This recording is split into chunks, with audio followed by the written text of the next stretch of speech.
मोदी हुकूमत अगले 50 सालों तक इंडिया पर हुक्मरानी करेगी अगर वो पार्लियामेंट से ये एक बिल पास करवा लेते हैं। अब ये बिल है कौन सा और एक बिल कैसे किसी सियासी जमात को अगले 50 सालों तक इक्तदार की कुर्सी पर बिठा सकता है, कहानी क्या है, आइए समझते हैं। बात शुरू होती है एक हिंसे से। 850 इंडियन हुकूमत लोकसभा की नशिस्तें 543 से बढ़ाकर 850 तक करने का इरादा रखती है। सुनने में ये अवामी नुमाइंदगी का बेहतरीन मॉडल लगता है, लेकिन यहाँ असल खेल डिलिमिटेशन यानी हल्का बंदियों का है। याद करें 1976 में जब इंदिरा गांधी हुकूमत ने एक असूल तय किया था, जो रियासतें अपनी आबादी को कंट्रोल कर रही हैं उन्हें इसका सियासी नुकसान नहीं होना चाहिए, इसीलिए नशिस्तों की तकसीम को मुंजमद कर दिया गया और 2001 में वाजपेयी हुकूमत ने भी इसी पॉलिसी को बरकरार रखा। यही वजह थी कि पिछले 50 सालों से नशिस्तें मुंजमद थी, लेकिन अब ये फरीज खत्म होने वाला है। साउथ इंडियन रियासतों तमिलनाडु, केरला और कर्नाटका ने तालीम और सेहत पर तवज्जो दी, आबादी को काबू किया। इसके बरक्स नॉर्थ इंडियन रियासतों जैसे उत्तर प्रदेश और बिहार में आबादी का ग्राफ तेजी से ऊपर गया। जब 2026 के बाद नई हल्का बंदियां होंगी तो फार्मूला सादा होगा, जिसकी आबादी ज्यादा उसकी पार्लियामेंट में ताकत ज्यादा।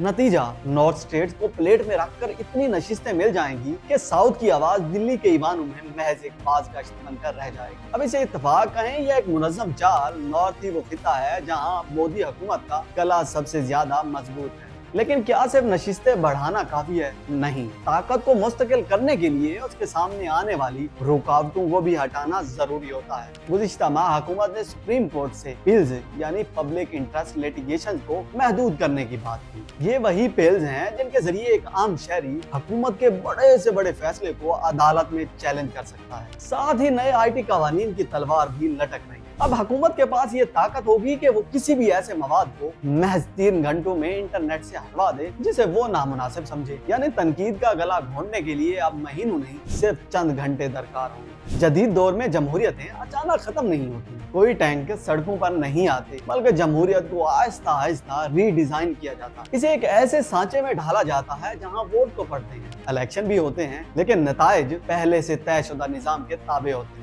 मगर इस सब का बीजेपी की 50 साल हुक्मरानी से क्या ताल्लुक? तो सुने, अगर ये तमाम कड़ियां मिलाई जाएं, जैसा कि नॉर्थ इंडियन स्टेट्स की नशिस्तों में इजाफा, अदालती इख्तियारात में कमी और डिजिटल सेंसरशिप, तो एक ऐसी तस्वीर उभरती है जहां अपोजिशन के लिए वापसी का रास्ता तकरीबन बंद कर दिया गया। सवाल ये नहीं कि बीजेपी मकबूल है या नहीं, बल्कि सवाल ये है कि क्या एक ऐसा निजाम वज़ा किया जा रहा है जहां किसी दूसरी पार्टी की मकबूलियत बेमानी हो जाए। साउथ इंडिया इसे अच्छी गवर्नेंस की सजा, जबकि हुकूमत इसे अवामी हक का नाम दे रही है। अब ये असल में है क्या, आप हमें बताएं।